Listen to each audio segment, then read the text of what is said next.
Okay, this is the third explainer video for the Furando case. Based on our last conversation, I was tasked with finding all the other biodiesel cases out there that have been sentenced so far, and I think I have found them. I used the summary of criminal prosecutions here on the EPA's enforcement site. You can see the URL up here if you want to double check that. I looked for all cases containing the word biodiesel, and then I did a search for RIN, R-I-N, also searches for tax credit, and pretty much every every permutation I could think of to find all cases that have been sentenced so far. I also went on Lexis, did a Lexis search using those same search terms to find criminal cases. Of course, a lot of civil cases out there involving renewable diesel and the RINs, or the RINs, I guess is how they call them. And I didn't find anything in addition to what was identified here.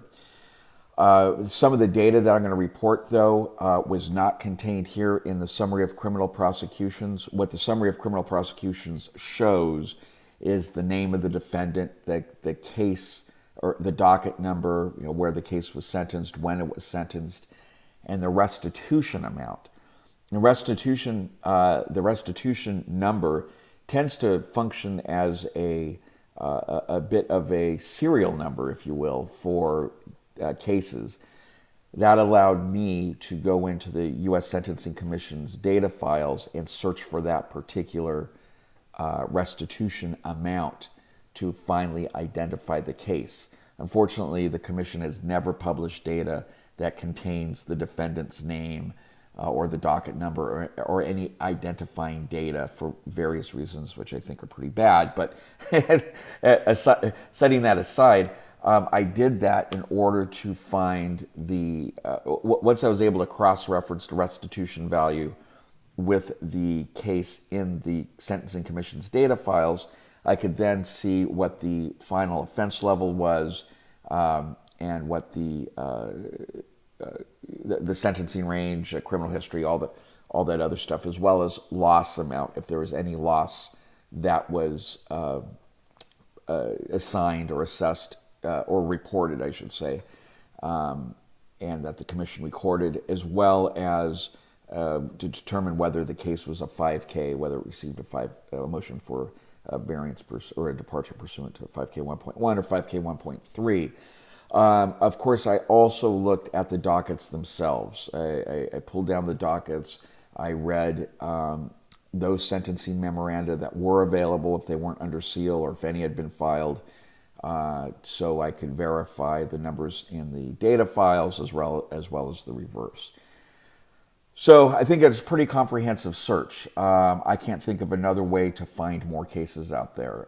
There are a couple of pending cases I'll mention, but I think I found them all, at least all the ones that have been sentenced so far, and the methodology was pretty robust, and it pretty much spent all day yesterday doing this. So with that said, there were 31 cases that are identified. I'm going to send all of you a PDF of the Excel spreadsheet that shows all the findings, and you'll see here the case names, the year, the district, case number, if you wanted to independently verify anything or further research a particular case, the sentencing date, the guideline used. Not all of them were sentenced under 2S 1.1. Most cases actually were sentenced under 2B 1.1. Then 2S 1.1. There was one tax case, 2T 1.1, where that was the primary sentencing guideline. You'll see here the sentences that were in fact imposed. I report these to the second decimal place, primarily because you'll see some 12.03 cases in there. 12.03 months is a year and a day. And that's how the Commission records a year and a day. 1 day is 0.03 months, according to the Commission. At any rate, fines. There were a couple of fines that were imposed. And again, this is just a snapshot of my Excel spreadsheet. It doesn't fit all 31 on here. But this is just to explain when you do look at the PDF file. I'm just explaining the findings here. The loss amount, if there was a loss amount assigned, only 19 of these cases had a reported loss amount. Obviously, all of them did have a loss amount. It's just that the commission may not have reported a loss amount. Why will the commission not report a loss amount? Well, they missed it when looking at the PSR or what have you. And by the way, obviously, I didn't have access to anybody's PSRs, which would be the ideal document to look at. But they might have it missing because either they missed it, which is actually unlikely, or the more likely reason is the PSR and the judge did not find a specific loss number. They just found that the loss was greater than, say, 25 million or greater than 550,000 or something along those lines. So if a specific loss amount is not identified in the record, then the commission just doesn't report one. If it's just like a range or greater than a particular number. The restitution, I was able to find the restitution numbers for the majority of the cases. 22 out of the 31 had reported restitution amounts. Again, the same reason here, if restitution isn't reported, it's generally because it wasn't assigned, that the court did not impose restitution in a particular case, for whatever reason, low-level conspirator or something like that, whose conduct didn't actually cause any loss. Total offense level, and this is inclusive, this is the net offense level, the final adjusted offense level. That's net of any acceptance of responsibility. Most of the cases pled guilty. There were a couple of trials, but I think there was maybe only 2 or 3 cases went to trial. But at any rate, that's kind of irrelevant for purposes of guideline application. Again, so here's the total offense level, the criminal history category. As usual, just about everybody was a 1. There was one guy who was a 3. We'll talk about him in a bit. And then just the sentencing range, so you don't have to look at the sentencing table. And whether the case was within range or not within range. And what's really interesting is only 6 of the cases were within range out of the 31. The rest of them were below. The other 25 cases received sentences below the guidelines range, which I think is significant since our guy is one of the 6. And he's highlighted here. That's Furando, of course. So, and by the way, of those 6 that were within the range, only 2 were not at the bottom of the range. Joe was one that was not at the bottom of his range. Again, the bottom of his range was 235 months. And there was one other person who received a top of the guideline sentence, 188 months. And you'll see that when you review everything. And I just identified whether they received a 5K or not, which I can tell in the by cross-referencing the cases to the commission's data files. And then I just have some notes here, mainly if there was like a press release or something like that about the case, I just copy and pasted the relevant portion so you can read about the case. Obviously, we all know what Joe's case is about, but then you can see everybody else's case. And if there are co-defendants in the case, so this, so my Excel spreadsheet wouldn't get too unwieldy, I just refer to the main defendant in a particular case if there was a bunch of co-defendants. Like here, you can see all these are co-defendants or related cases to Joe's. So with the 31 cases, the average sentence was only 75 months, which is, again, a significant finding. The median was 72, and the maximum, turns out, is Joe, 240 months. The next highest was 188 months. Both of those are statistical anomalies, as we'll see here in a minute. The maximum loss amount was actually $111 million, and as I recall, that person only received a 120-month sentence. Actually, let me take a look here. I'm going to look at the data. So, yeah, 111 months. So we go up here. Where did he go? Did I pass him? 111 months, $111 million. That was the Joseph Rifkin case. He's a little off the recording area here, but it's Joseph Rifkin out of the Southern District of Texas. They have odd docket numbers there, but this was the docket number from 2016. You'll see it in the full version. Actually, can I scoot it over? No, I can't scoot this over. I'm sorry. That was the highest. His restitution was 87 months, and he only got 121 months, right at the bottom of his applicable range.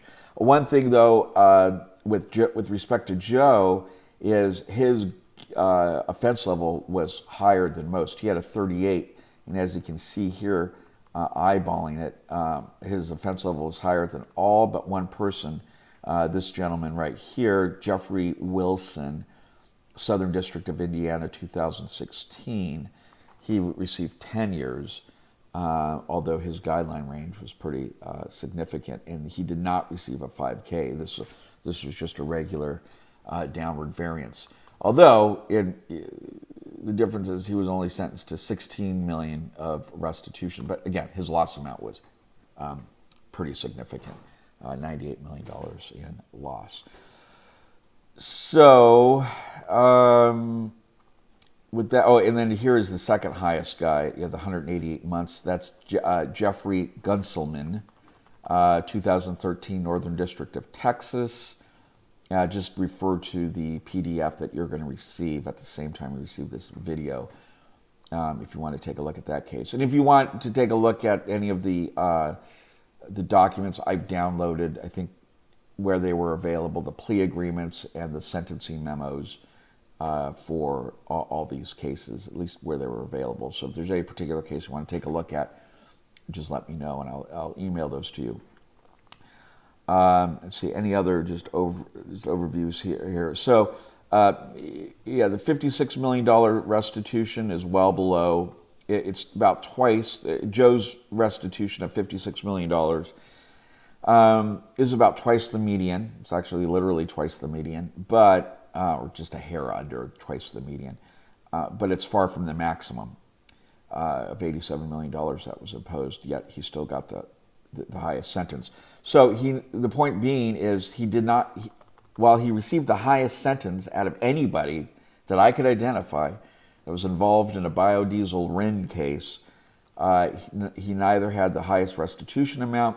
I don't know what the loss amount was, by the way. I could not find any documentation indicating exactly what the loss amount was, and it was not identified in the sentencing transcript nor the sentencing memoranda. I also looked at the briefs on appeal, and was not discussed in there either. So that's why the commission didn't identify it. Obviously, I looked at the commission's data too, and it's not identified in there. So my guess is the court just found a particular range that was, within a certain range, and did not specify a number.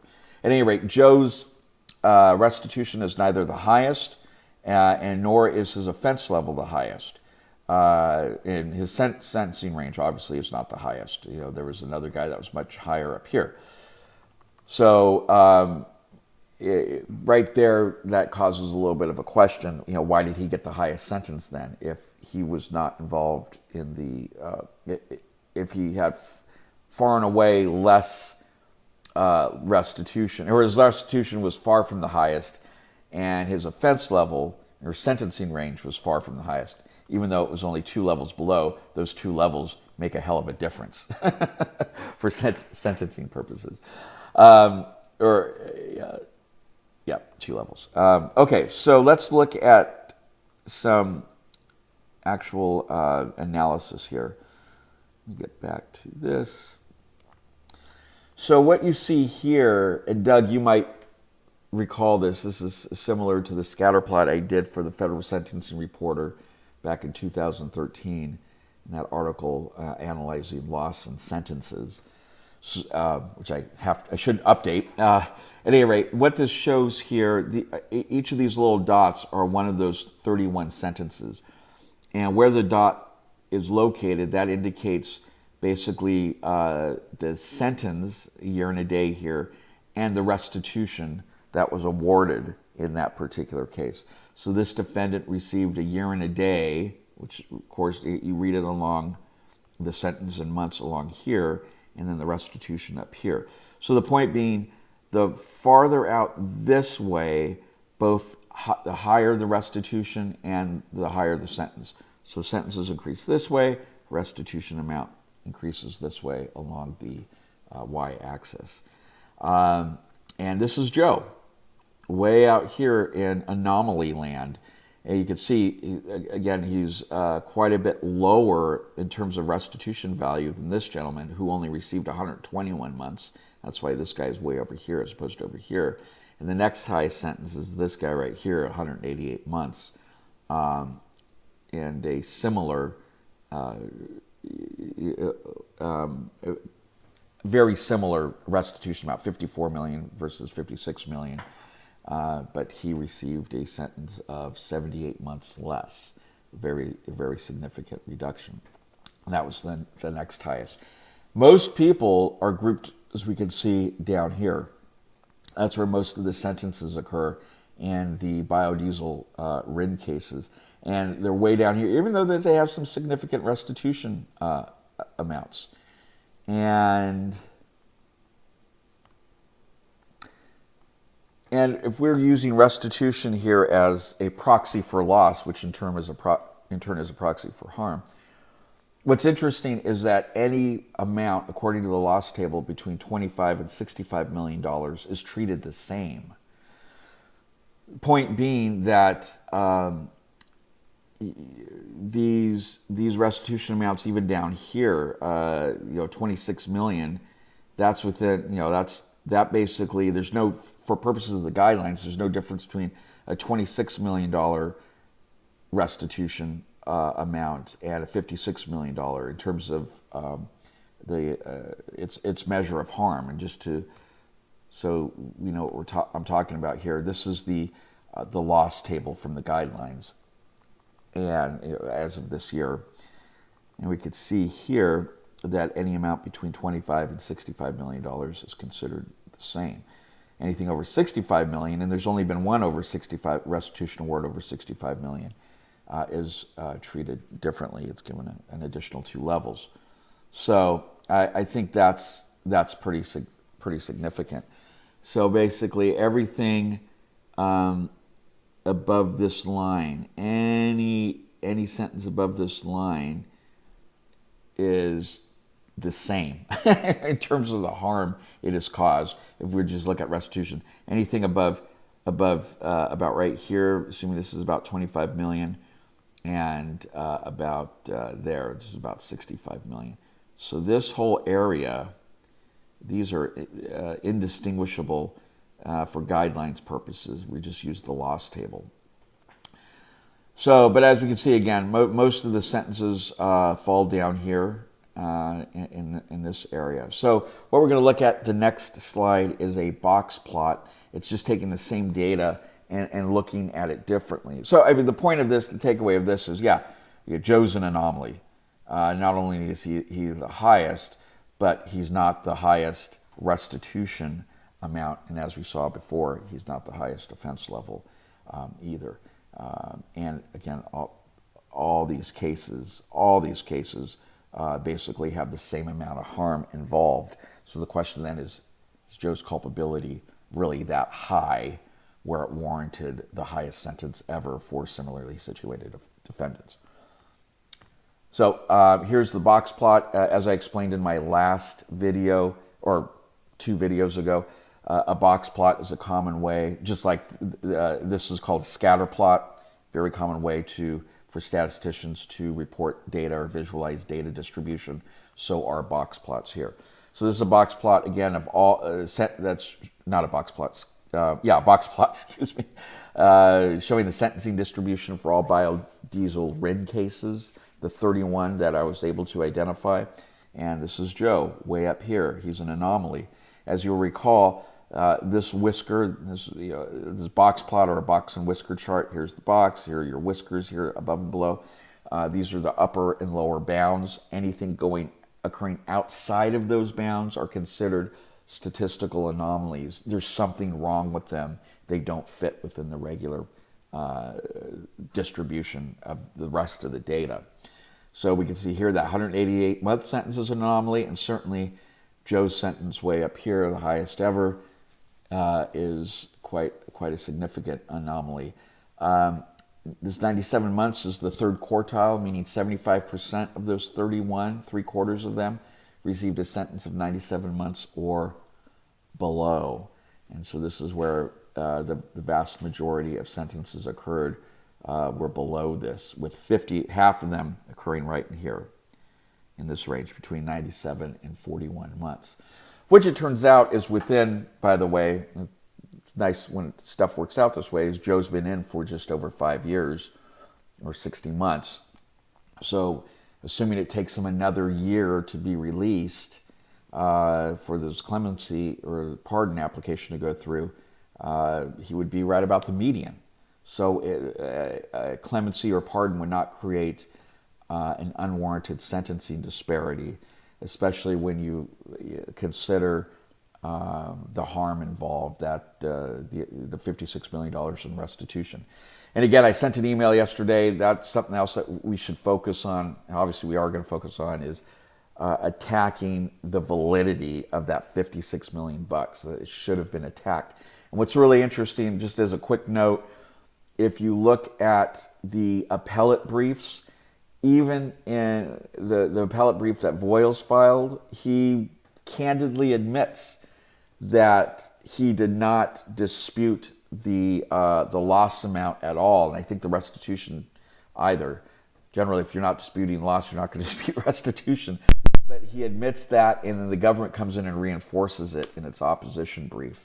So I think that's very telling. I mean, in other words, the horse himself says, "I didn't attack that $56 million. I just stipulated to it."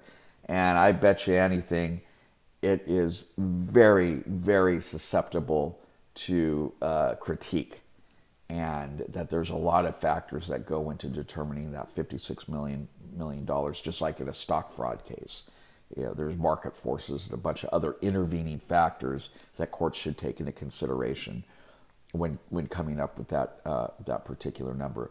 So I think the more that we chop away at the harm, then that just really it gets the focus on culpability, and the culpability there, as we've discussed, was basically a mansion built on sand, that the quality of the evidence there is pretty suspect. Okay, well, I think that was more than 10 minutes. I'm going to send this out, and hopefully we can touch base next week.